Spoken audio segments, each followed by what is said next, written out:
First the cave theme Ganesh. ఇక్కడ ఉన్న గణపతిని దర్శించుకోవాలంటే కేవ్ లోపల నుండి వెళ్లాల్సి ఉంటది. చాలా రియలిస్టిక్ గా అయితే చేశారు ఈ కేవ్ ని. సెకండ్ ది రామ్నగర్ లో ఉన్న గణపతి. ఈ గణపతిని మొత్తం మట్టితోనే చేశారు.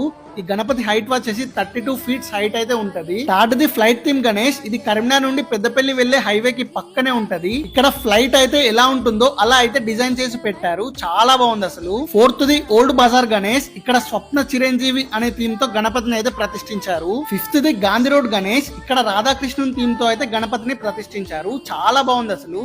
డెకరేషన్ కూడా చాలా సూపర్ గా ఉంది. Sixth the Shastri road Ganesh. ఈ గణపతి మనకు ఐస్ ఓపెన్ అండ్ క్లోజ్ చేస్తుంది.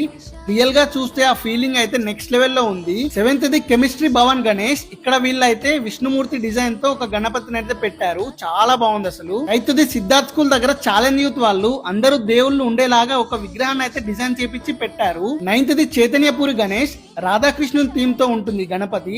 ఈ గణపతిని అయితే ఛత్తీస్గఢ్ నుండి తెప్పించారంట. చాలా బాగుంది అసలు. మీరు కరీంనగర్ లో ఉంటే నేను చెప్పిన ఈ గణపతి మండపాలను అయితే తప్పకుండా దర్శించుకోండి.